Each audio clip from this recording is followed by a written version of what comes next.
시청자 여러분 안녕하세요. MC 김세영입니다. 드디어 천고 마비의 계절 가을이 왔습니다. 여러분 제 뒤에 힘차게 달리는 말 보이시나요? 여러분은 말하면 가장 먼저 뭐가 떠오르시나요? 저는 이 말하면 튼튼한 무릎 관절이 먼저 떠오르는데요. 가을이라서 야외 활동 많이들 하실 텐데 무릎 관절 건강하게 지키셔야겠다는 생각이 듭니다. 그래서 오늘은 무릎 관절 질환에 대해서 알아보도록 하겠습니다.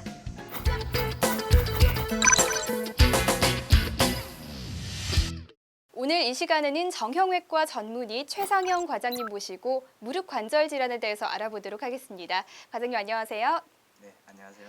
네, 우리 신체는 많은 관절로 이루어져 있잖아요. 그중에서도 오늘은 무릎 관절 질환에 대해서 알아볼 텐데요. 먼저 제가 오늘 이 병원에 들어서면서 마크를 하나 발견했거든요. 보건복지부 지정 관절 전문병원이라는 마크던데 이게 어떤 의미가 있는 건지 궁금합니다. 네, 전문병원 제도의 도입 배경에 대해서 설명드릴 필요가 있겠습니다. 전문병원 제도는 특정 진료 과목이나 특정 질환에 대하여 난이도 높은 의료 행위를 하는 병원을 전문병원으로서 지정하여 역량 있는 중소병원의 보건의료상 기능을 강화하고 국민에 대한 양질의 의료 서비스를 제공, 건강보험 재정의 지속 가능성 확보 등을 위해서 도입되었습니다. 이에 건강보험심사평가원은 2011년부터 전문병원 지정 및 평가 등 수반 업무를 보건복지부로 위탁받아 수행하고 있습니다. 네, 그렇군요. 그럼 모든 병원이 전문병원으로 지정될 수 있는 건 아닌 것 같은데 어떻습니까? 모든 병원이 지정되는 건 아닙니다. 먼저 전문병원의 유형을 알아보면 난이도 혹은 중증도 높은 질병 및 시술과 관련된 의료 서비스를 주로 제공하는 병원, 서비스의 제공에 경제성이 있어 경쟁력이 높은 병원, 수요가 제한적이거나 국가적으로 갖춰야 하는 서비스 혹은 수요 대비 공급이 부족한 서비스를 제공하는 병원 등이 있으며, 지정 방식은 지정 신청을 한 병원급의 의료기관을 대상으로 지정 기간을 충족하는 병원에 대하여 상태 평가를 실시하여 지역별, 분야별 균형을 고려하여 보건복지부 장관이 지정합니다. 2015년 현재 전국에는 18개의 관절 전문병원이 지정돼 있으며 각 질환별 전문병원에 대한 정보는 대한전문병원협의회 및 보건복지부 홈페이지를 통해서 검색해 보실 수가 있습니다. 네, 지금까지 알려주신 질환들은 급성 질환뿐 아니라 만성 질환으로도 발병될 수 있다고 하니 주의해야겠다는 생각이 드는데요. 만성 질환하면 가장 먼저 떠오르는 것이 무릎 관절염이 아닐까 합니다. 무릎 관절염에 대한 설명 부탁드릴게요. 네, 맞습니다. 관절염 중 가장 흔한 경우는 퇴행성 관절염인데요. 대개 50대 이후에 발병되며 가족력이 있습니다. 이 질환의 형태는 무릎 관절을 이루는 뼈들의 연골이 닳아 없어지는 것입니다. 따라서 뼈들 사이에 쿠션이 없이 부딪히게 되어 통증과 뻣뻣한 증상을 수반하게 됩니다. 그리고 류마티성 관절염이 있는데요. 할막이 두꺼워지고 염증이 생기는 질환입니다. 이로 인해 활액이 과다하게 분비되어 무릎 관절 공간을 꽉 채우게 됩니다. 만성적인 염증은 연골 손상을 일으켜서 결국에는 연골이 닳아 없어지고 통증과 뻣뻣한 증상을 유발시키게 됩니다. 마지막으로 외상성 관절염이 있는데요. 심각한 무릎 관절 상처가 있는 후에 발생하게 됩니다. 무릎 관절 부위의 골절이나 심각한 무릎 인대의 손상은 시간이 지남에 따라 연골 손상을 일으킬 수 있으며 결국에는 통증과 무릎 기능 장애를 초래하게 됩니다. 네, 관절염의 정확한 치료를 위해서는 정확한 진단과 검사가 필요할 것 같은데요. 관절염의 진단과 검사에 대한 설명도 부탁드립니다. 관절염의 진단에서 가장 중요한 것은 환자의 임상 증상과 의사의 진찰 소견인데요. 환자분은 병원을 내원할 당시 무릎 관절 내측의 국소적인 통증을 호소하게 됩니다. 이때 의사가 진찰을 해보면 내측 부위에 국소적인 압통이 관찰되고 부종 소견을 관찰할 수가 있습니다. 이런 증상이 관찰될 때 단순 방사선 검사, 즉 엑스레이로 간편하게 퇴행성 관절염을 진단할 수 있는데요. 좀 더 조기 발견을 위해서는 MRI 검사를 통해서 퇴행성 관절염을 조기 진단할 수 있습니다. MRI 검사는 보시다시피 관절 내 연골과 연골판, 그리고 각종 인대의 모양이나 이상을 알 수 있는데요. 왼쪽에 있는 사진은 정상 MRI 사진이고 오른쪽에 있는 사진은 연골의 결손이 있는 MRI 사진입니다. 대개 환자분들이 빠르게 통증만 없애려고 한다거나 비용적인 부담으로 정밀 검사를 하지 않고 치료하게 되는 경우가 있게 되는데요. 이런 경우에는 정확한 진단이 어렵기 때문에 통증 치료만 하게 되며 그에 따라 통증이 재발한다거나 장기간의 투약으로 위장 질환이 생길 수도 있고요. 잦은 관절 내 주사 치료로 합병증 등도 발생할 수 있어 경제적, 개인적으로도 손실이 발생할 수가 있습니다. 따라서 정확한 진단 후에 치료를 하는 것이 환자에게 도움이 된다고 생각합니다. 네, 그렇다면 이런 진단과 검사를 통해서 퇴행성 관절염이라고 판명되면 어떤 치료를 받게 되나요? 관절염 초기에는 운동요법, 약물요법, 주사요법 등의 비수술적인 치료로 관절염의 진행을 늦출 수가 있습니다. 중기 이상의 진행된 관절염의 경우에는 수술적인 치료를 시행하게 되는데요. 이 수술적 치료에는 관절 내시경 수술, 교정 절골술, 자가연골 배양 이식술, 연골 성형술, 그리고 가장 마지막으로 선택할 수 있는 인공관절 치환술이 있습니다. 과장님, 다음으로는 연골 재생술에 대한 설명을 부탁드릴게요. 네, 먼저 자가연골 이식술이 있는데요. 체중 부하를 받지 않는 부위에 연골편을 채취해서 4제곱센티미터 이하의 손상된 연골 부위에 이식함으로써 관절을 복원시키는 방법입니다. 그리고 자가연골 배양 이식술이 있는데요. 관절 내시경으로서 자신의 무릎에서 연골을 채취하여 6주간 연골 세포를 배양한 뒤 다시 손상 부위에 이식하는 방법입니다. 네, 요즘에는 바쁘신 분들 참 많잖아요. 그래서 빠른 시간 내에 시술이 가능하고 통증도 적어서 각광을 받고 있는 관절 내시경술이 있다고 들었습니다. 이게 어떤 수술인가요? 관절 내시경 수술은 무릎이나 어깨 등의 통증 부위에 약 4mm 정도의 작은 절개를 통해서 초소형 카메라와 레이저 수술 도구가 장착되는 가능관을 삽입하여 환자의 병변 부위를 정확하게 보면서 진단 및 치료가 동시에 이루어질 수 있는 수술 방법입니다. 초소형 카메라에서 전송되는 관절 내의 상태를 모니터를 통하여 크게 확인할 수 있어 정확도가 높고 절개 부위가 작아 치료 후 회복 속도가 빠른 장점을 보입니다. 또한 수술 소요 시간이 20분에서 30분 정도로 비교적 짧은 편이고요. 입원 기간도 짧아서 수술에 대한 부담감이 많이 줄었다 할 수 있겠습니다. 다음 사진은 초기 관절염 환자의 관절 내시경 사진으로서 사진을 보시면 관절 연골이 헤어져 있으며 실처럼 풀려져 있고요. 매끈하지 않는 걸 보실 수가 있습니다. 다음은 중기 관절염 환자의 사진인데요. 관절의 연골이 정상의 연골에 비해서 연골이 일부 소실되어 있어 뼈가 녹아 있는 상태로 수술을 요하게 됩니다.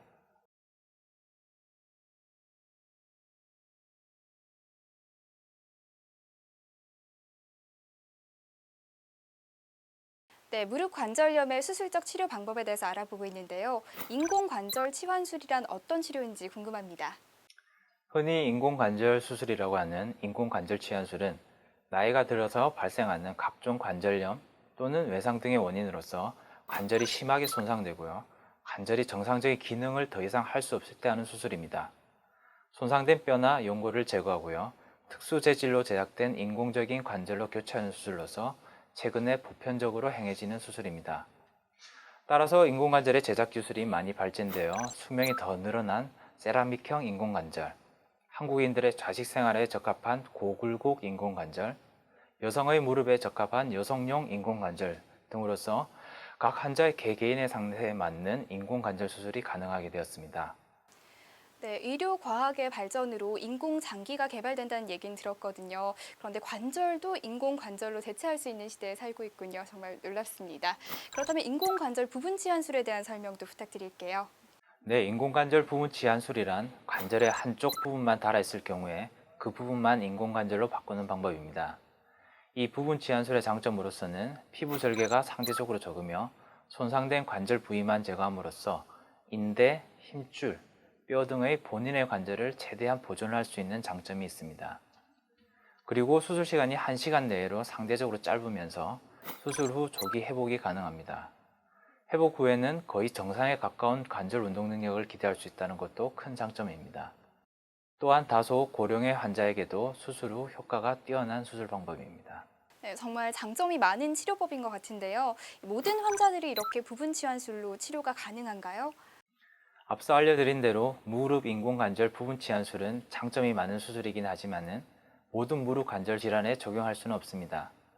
인공관절 부분 치환술이 가능한 경우는 비수술적인 치료법으로 효과가 없는 경우, 무릎 관절의 내측이나 외측의 한쪽에만 관절염이 있는 경우, 관절염의 진행 정도가 중증도 이상인 경우에 가능합니다.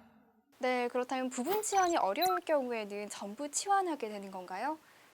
네, 부분 치환술이 어려운 경우에는 관절 전체를 바꾸는, 즉 무릎 인공관절 전 치환술을 실시하게 됩니다. 무릎 인공관절 전 치환술이란 퇴행성 관절염이 말기에 이르게 되면 통증이 너무 심해지고요. 관절의 정상적인 기능상에 장애가 오게 됩니다. 예를 들면 뼈가 부딪히는 소리가 난다거나 가만히 있어도 지속적인 통증이 발생한다거나 다리가 휘어지게 되는 경우, 무릎이 심하게 붓고 구부리가 힘든 경우 등이 있습니다. 이런 경우 무릎 인공관절 전치환술을 하게 되는데요. 손상된 관절의 전체를 제거하고 인공관절로 교체하게 됩니다. 최근에는 수술 방법이 개선되어 무릎 근육과 인대를 최대한 손상하지 않고 수술하며 통증 관리도 초음파 등을 이용해서 잘 관리할 수 있게 됨으로써 환자의 부담을 최소화하고 있습니다. 하지만 치료 시기를 놓쳐 관절염이 더 진행하게 되어 뼈가 심하게 소실되어 있는 경우에는 수술 시에 다른 금속 보강물을 추가적으로 해야 되고 그 결과로 재활 치료가 다소 힘든 점이 있습니다. 따라서 적절한 시기를 놓치지 않는 것이 중요하다 하겠습니다. 네, 이 퇴행성 관절염은 치료도 중요하지만 관리가 무엇보다 중요할 것 같습니다. 인공관절 치환술 후 특별히 주의할 점이나 관리하는 방법이 있다면 알려주시죠. 인공관절 치환술을 받은 환자분들은 적어도 1년에 한 번 정도 수술받은 의료진과의 면담 및 X선 촬영을 실시하게 돼서 관리를 하셔야 합니다. 인공관절 수술을 받은 다음 관리 요령으로서는 먼저 병원에서 가르쳐드리는 보행 요령과 구부리고 펴는 운동을 꾸준히 하는 것이 중요한데요. 그리고 또 인공관절 수술 후 많은 종류의 일이나 운동은 가능하지만 극심한 중노동이나 격렬한 운동은 삼가하는 것이 좋겠습니다. 수술 후 약 3개월까지는 병원에서 처방한 약을 드셔야 하며 대개 퇴원 후 1에서 2개월까지는 붓고 열감이 있으므로 얼음찜질이나 목욕, 물리치료 등을 해주셔야 하는데요. 그리고 평소 생활하실 때도 미끄러지거나 넘어지지 않도록 주의하셔야 됩니다. 또한 맥주나 소주와 같은 술은 3개월까지는 삼가는 것이 좋으면서 정기검진은 수술 후 6주, 3개월, 6개월, 그리고 매 1년마다 빠지지 말고 병원을 방문하셔서 검진을 받으셔야 합니다. 네, 그러니까 수술 후에도 병원을 자주자주 방문해야 하는 거네요.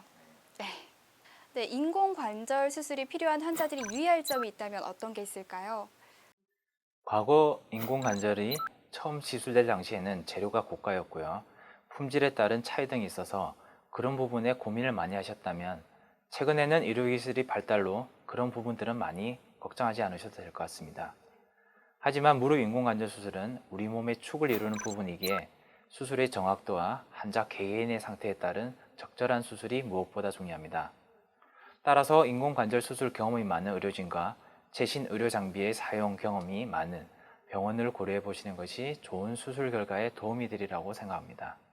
네, 오늘 다양한 무릎 관절 질환에 대해서 과장님의 자세한 설명을 들어봤는데요.